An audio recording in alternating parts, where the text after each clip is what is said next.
Hello everyone, I am Tacet, and today I'm going to be going over the Gems of War Centaur of Gravity event. Why are they naming it like this? In which they add the Vanguard to the game. But anyways, let's get into that. So, Vanguard, red-blue trait stones. You use this for either Merline early on, or Crimson Bat later on, but really, if you don't have Merline traded, definitely get it up. It's really useful for a lot of things. Great double silence, one of the best imperviouses actually in the game at the moment, despite being only an ultra rare, but yeah, go use those for that. As far as Vanguard itself, it is pretty decent. It's basically like Deep Borer, except slightly different and slightly better, actually. It's really good from what I've tested so far. For one, it gets to destroy a row, which is much better than destroying a column. It then creates 6 yellow gems, and that's boosted per blue that you destroy. So if you only destroy 1 blue, boom, it's up to 8. 2, you're up to 10. 3, you're up to 12, and if you could somehow get 4, you would actually be all the way up to 14 gem spawn, which is insanely good, given that he's getting rid of an entire row, which means 8 less gems, which means a total of 56 available spots left on the board. And if you do this all the way to the top or the bottom, when there's like 1 or 2 blues there, you'd be able to get a very large amount of value off it, since you'd basically be able to shrink the board while still putting a decent amount of gems onto it. But yeah, very good. It has a fast trait. Unfortunately, it is not like the Deep War in that it has a magic or a link into one of its colors, but it does have fast, so its initial cast gets up very quick. But everything else from there is a little bit slower, but you really only need that one really big cast. You can get into something like a Gorgoltha, have the Gorgoltha explode, and then boom, you're ready to go. So similar to how you can use a Vanguard for the Deep Borer, you can use this with a Gorgoltha and get a similar kind of effect just to get its mana up immediately, and then kind of just keep going from there. But really nice troop. Yellow is a very good color to create. We kind of know this from Divine Ishbala, how ridiculously good yellow mana generation can be. It's just a really good color with a lot of utility, heal, damage, and pretty much has almost everything you would ever need underneath that color. So Vanguard, definitely a nice troop to go and pick up. He has some really niche purposes, but pretty much anything that does have like high impact yellow spells is going to be something you'll want to use with him. So as far as event keys, of course, we have event keys over here. There are 3 things within the event key drop pool, 2 of which, or really only 1 of which is relevant. If we go over to Sword's Edge, as it is a Sword's Edge event, we have these 3. The main 3 that are in the drop pool right now is Champion of Anu. He's the mythic. You most likely won't get him, nor is he particularly useful, but you will have a slight chance of getting him. He's the mythic from the kingdom. Silence, stun, drain all enemies with his ability, and he deals damage to the one he hits and all below. So really, you'd only ever be doing it on first slot to get its full value. And he has 60% reduction, mainly only used on pure blue teams. Not really that relevant, though. The 2 that are slightly more relevant is Shadow Dragon. Only good trait on it is its first trait, but it's a good purple mana generator if you don't really have other alternatives. It's mainly used in the context of a Dragon Soul team. You basically put this behind your Dragon Soul, and between its link and its purple mana generation, it makes for a really good combination. And it's a dragon, so it synergizes into the extra damage that your Dragon Soul would have. That's pretty much the only purpose you would have for that. Though the main thing you would actually open up event keys for, if you're going to bother for them at all, is Queen Isabel. She is basically the best thing in this kingdom. She deals an ally's attack as damage. This is particularly useful in raids this week, since you can just use it with a Mang and just get insanely good damage out of simply just buffing or using Mang, then hitting on the Mang. Let's say you got 100 attack off your Mang, so you have like 120 damage right now. Boom, she'd hit for 120.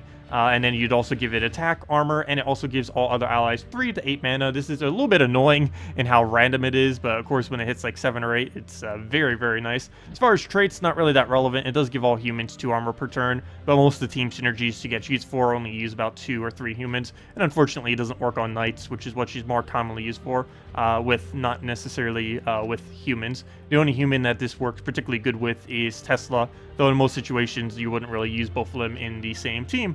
But that's basically everything for event keys. I'd personally just say wait till the new Kingdom event comes. That's going to be bringing in all of the new Doomskull stuff before you really spend any event keys. Not really much a need to do it this time around unless you really want yourself a Queen Isabel.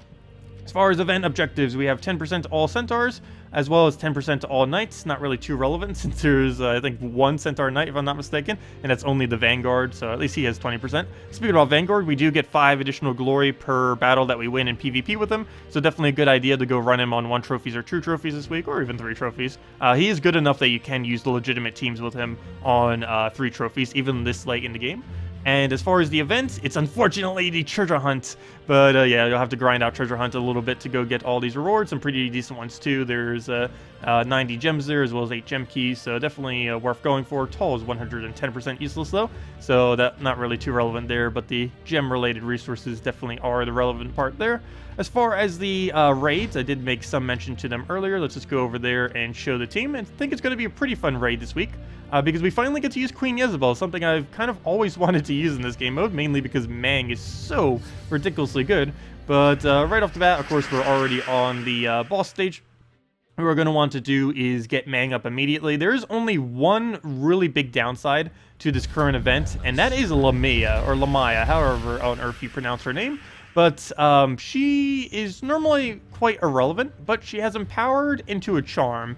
And what charm does is it makes any enemy that it ends up hitting dealing its attack damage to the one above and below. So obviously this will be really bad with Mang, because if we go and use our Mang, go take all of his armor, we're going to have a ridiculously high attack, and we're pretty much just going to one-shot what's below it. So yeah, good thing we have summoners. This thing actually has a summon this week. The Ray Troop thing has a 50% chance to summon Queen Isabel, and of course we have Sir Gawain. And what's also fun is Sir Gawain has a chance of summoning her, or at least he should. So I haven't actually seen him do that yet, but I assume it's somewhere in their drop table. But yeah, it is from the same kingdom, so technically that would be he summons 1 to 3 Sword's Edge troops, and that is a Sword's Edge troop, so he should technically summon it. Yet to see it, but it should occur. But yeah, that'd be really nice, because if you keep getting raid troops that counter out the raid boss from that troop, you can pretty much just solo the entire battle with him alone with nothing else. Okay, this whole side is just completely congested over there. We're gonna go cascade all this mess. Oh, that gives him a skull, doesn't it? Okay. Well then. Luckily, we're not in the later battles yet. Those skulls would really hurt back then. But these initial battles are so weak that we could pretty much just ignore it at this point. Go for that. Go for the triple damage onto the final poke there. And just kind of go from there. I guess we'll go for a skull, why not? We'll go get that, get Lamia out of the way just so we don't have to deal with it. And then we get to use this wonderful combo and go through that, get that to full mana automatically. We know there's at least minimum 3, so we know for sure it's going to go up. Throw into the instant kill, and then we can throw this for mana generation. And it says no target because there's nothing to summon. All of our slots are already filled, so this says no target, but it still does de-gem spawn every single time, which is nice. But yeah, that's basically what I intend to run most of raids with. I might change it up just a little bit. Mainly the order, I think, is what I would change, not necessarily the composition, because I don't think you can get much better out of Sword's Edge than that. Maybe Night Coronet in place of one of these, but you kind of need Sir Gawain for his mana generation summon. You need this thing because it's just a standard raid troop, not to mention it even has a summon on top of it. Queen Jezebel you need because it's so ridiculously good with Mang, and obviously you'd be crazy if you have Mang and you're not running it in this game mode, though I could see you getting away with Dawnbringer, but yeah, either Dawnbringer or Mang are about the only 2 options. And of course, a fully traded Archer class if you have, 50% chance to instant kill for when you don't have the Mang down yet, and just a fast trait to get up to half mana. Unfortunately, you don't get 5 additional damage on the Mang, but very rarely is that actually relevant at all. Anyways, what else did I miss? Oh yes, the Soulforge. There is some really good things in Soulforge right now. As far as these color things, I'm pretty sure I'm going to actually stop going over them because I'm almost guaranteed that they will be required, these resources, for pet food. But we'll find out in next version what's up with that. By the way, next version sometime soon, TM. Maybe this week, who knows. But very, very soon. Anyways, as far as Soulforge, one of the best combos in the entire game is available right now. And I believe this is the first time Divine Ishbala has been available since her release as well. When was that? That was like, what, 2 months ago, I think it was? But yeah, Divine Ishbala came in about 2 months ago. Of course, what makes her so ridiculously good at this current moment in time is mainly because she is just insane with every Divine that exists within the game. She gives a 50% mana start when fully traded to every single Divine. This is useful because you could throw that right into things like, let's say, a Infernus. And of course, Infernus with his really high damage output, his multiple explosions into Firestorm, the fact that he only needs 11 mana for such a ridiculous ability, and yeah, just is a lot going for it. But yes, one of the strongest combos in the game. If you haven't gotten Infernus yet, if you have 4,000 diamonds and you're not planning on spending it on a fair Shra, definitely get this. This is pretty much the strongest troop in the game right now. It is a possibility that it might get ever so slightly nerfed next patch. Of course, we have no way of knowing until it actually happens, so do keep that in mind. But yes, at this current moment in time, he is among one of the best or the best troop in the game, depending on how you look at it. And Divine Ishpala is just the biggest synergy troop they can put with it, between its mana generation into yellow, as well as just its skull spam that it gets from the Red Storm, from the Infernus, as well as the 50% start. So yes, go get both of those if you don't already have them. Highly advised if you can afford it. Other than that, if you are a little bit more on a budget and you're a newer player who hasn't gotten a single soul farming troop yet, Soulzara is a pretty decent one to run earlier on in the game. She does triple damage and triple souls if she's actually capable of getting a kill. I mean, if the, not if she gets a kill, if they have a higher HP than you. And as a newer player, most things that you're fighting that are stronger than you will be having a higher HP. So she's pretty much always going to be getting triple damage as well as triple souls. And if she triple souls even once in 2 casts, she will reach the max capacity of souls, which is pretty quick for early on in the game when you don't really have too many other options. She's not as good as a Dragon Soul, though she's one of only 2 troops in the game that has a soul gaining trait on top of a soul gaining ability. The only other option for this is a Farish Ra, which is why Farish Ra is also quite sought after. But if you needed a more budget version, if you can't afford a Farish Ra anytime soon, this could definitely be a pickup if you don't have any other option at this current moment in time. Yep, that's pretty much everything. Maybe ever so slightly, Gord's avatar has pretty high damage output. The biggest drawback to him is, for one, he's mainly only used as a daemon counter, but the other big drawback is he ends his turn every single time he casts, and the third, I guess, would be if he loses any armor, he loses a lot of value for every armor he loses, since a good majority of his damage is based on a 2-to-1 boost ratio, based on his total amount of armor. And yeah, that's pretty much everything that's currently worth it within the Soulforge. Other than that, let's get into some teams then. So let's go with, yeah, we'll go with this one first. Of course, Gorgolfa Infernus, also really nice right now. Actually, we're up against it right now, too, with his team. But yeah, Gorgolfa Infernus, Divine Ishpala Infernus, anything Infernus. It's just so good right now. I would normally feel bad about using a Mythic in one of these teams. I will be showing a budgeted team after this battle, but this is basically what I intend to use for every single one of the battles this week. Or maybe not every single battle, but you know, for the glory farming this week, this is what I intend to use on like 2-3 trophy battles. Probably not for 1 trophy. Not sure if I'm even going to bother doing the 1 trophy grind, but our nerf is the move. Okay, we'll take that. But this is what I definitely intend to use when we're actually going for the more serious battles. Basically, what we have to do here is, well, for one, we keep getting damage off of Kraken. Kraken, off its final trait here, ends up doing 3 damage to all enemies. We also have a blue spawn on it, which is going to be helping out our Vanguard. Of course, as I mentioned earlier, every blue gem that he destroys, he's going to be getting a 2 additional yellow on the board. The purpose of those 2 additional yellows is going to be feeding our Gorgolfa and our Infernus with those yellows that we need. So basically, we just explode once, throw this down on either all the way on the top or all the way on the bottom, or just somewhere that has a ridiculous amount of blue. So I guess in this case, it will be all the way to the top. In this particular instance, you can't really use it too much for the board control in that you can't really use it to try to knock something down. Like, for example, we couldn't use it here to try to get that 3 match, mainly, or actually, a better example would be this 4 match in that one. Technically, we would still get it, but in this context, since it is yellow, but let's say this wasn't yellow, there would be no guaranteed chance that we would actually get that extra turn, mainly because we could overwrite it with yellow. Obviously, we can't overwrite yellows with yellow, but if it was any other color other than yellow, it would be possible to overwrite it, meaning that wouldn't have been a guarantee 4 nor a guarantee 3. Since they are yellow, it would have been in that context, but in most other contexts, if it was any other color other than yellow, it would not work, or at least with him, of course, since his spawn is yellow. So we'll go get a... do we even need Kraken? No. Not at the moment, unless we really need more blues on the board. Then again, with how many blues are on the board right now, I guess it is kind of worth it. There's 13, definitely a pretty high amount. And of course, we keep getting that extra little bit of damage. Wherever there's more blues, we'll want to go for. Decent amount over there, though I'd rather take it all the way to the bottom, I believe. We could try doing the blue thing there, but again, that's probably not going to hit. At this point, you know what? I'm just going to go for the Gorgolfa. Gives us the guarantee Infernus, just in case something goes weird. He's already down enough that he's probably not going to win. The only way he'd really win is get Famine up and then somehow get insane luck. So we'll go take that. Do we even go for the spawn here? Because we only need Gorgolfa. So I guess we go for that right now to just go wipe him out with. Oh, good. He got the summon. Why? Okay, let's go. And we need the yellow, but we need a better board before we do. There's barely any yellow on the board, so we'll go clear it out. And again, where's all the yellow? We need like a yellow storm now. what do we even need here? I guess we'll go throw Kraken and then try doing that into it. For all we know, that could have actually killed it. Oh, and you know what? We'll actually have to go for Infernus. We don't even need it for the final kill at that point. And down it goes. So let's go show a more budgeted team with that, of course, because that is a little bit more expensive with the Infernus on there. But let's go get... Oh, no, not Queen Mab. No. Still slightly annoying, but we'll take it.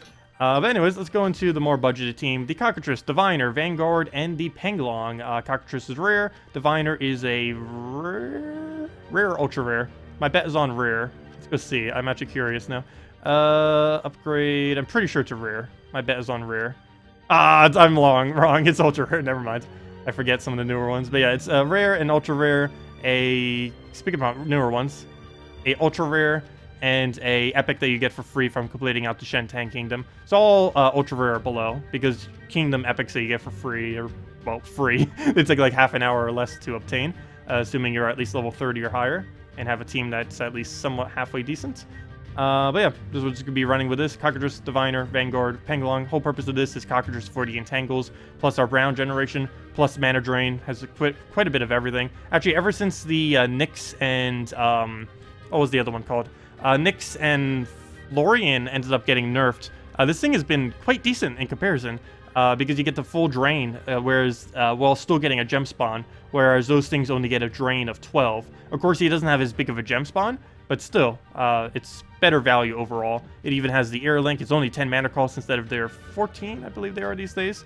He even gets 2x skull damage for that entangle that he gets down. Diviner's here just for our yellows, but the other main reason is it has an enchant all allies, which is particularly useful for our Penglong, because our Penglong needs enchants in order to do its full AoE damage. It's still a decent, or at least for early on in the game, it's still a decent full AoE. Earlier on, but of course you could get up to 6 additional damage. You actually can't get 8 additional damage, even though it seems like you kind of would be able to, mainly because the way that enchant currently works is it disables itself before it actually calculates out, so it can never actually count itself even if it is enchanted, which seems kind of weird. So the maximum you could ever get is 6 instead of 8, because it can't count itself since it always gets rid of enchant before it actually casts. Other than that, of course, we have the Vanguard to be able to create all of our yellow. We unfortunately do not have any way to create blue on this team, but it should still be fine without it.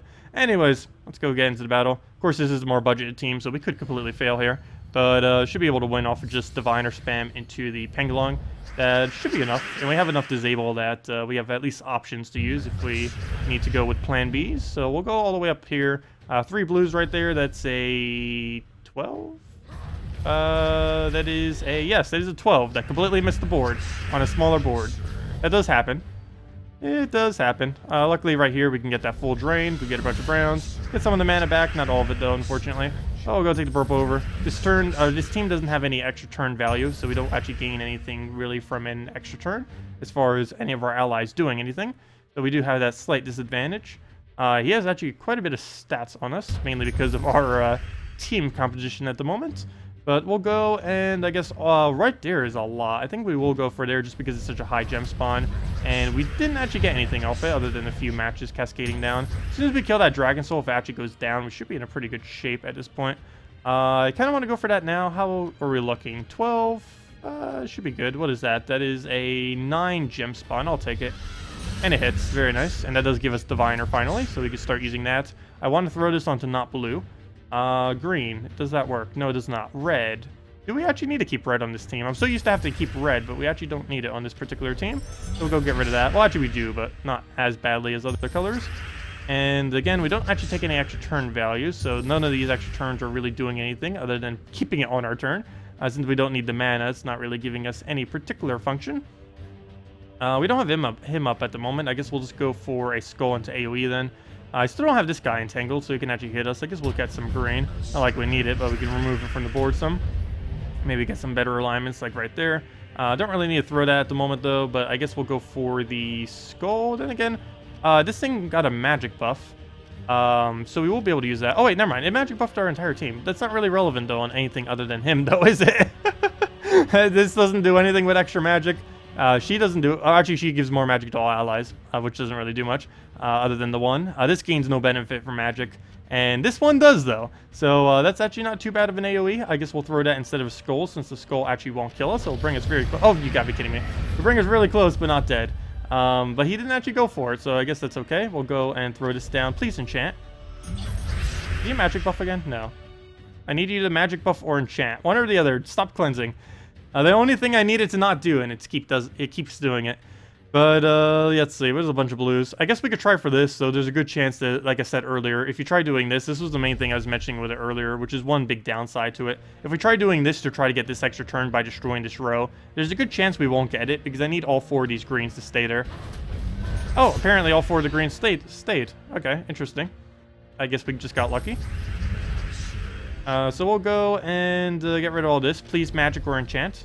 There we go, we got magic. Okay, I'm fine with that. Because that brings Penglong now to 70 damage full AoE, which is pretty nice. We don't even need enchant to go do decent damage with it, apparently. We just need Diviner to go give it a bunch of magic is all. So we'll just go throw that down twice at this point. Be the easiest way to really take him out. We'll go move that over. Nothing to move down there. I guess we'll take a... Oh, never mind. What has the highest mana? 4? No, 6. Probably not worth it going for it, though. Yeah, it didn't work out that well. But it was worth a shot. We'll take a skull. All I need to do now at this point is just get the Pengalong up one more time. That'll be really easy with this new knight. So all I have to do is just go get all those blues that are just sitting there. Get a bunch of yellow, extra turn it, dead off of 70 full AoE. And that is that.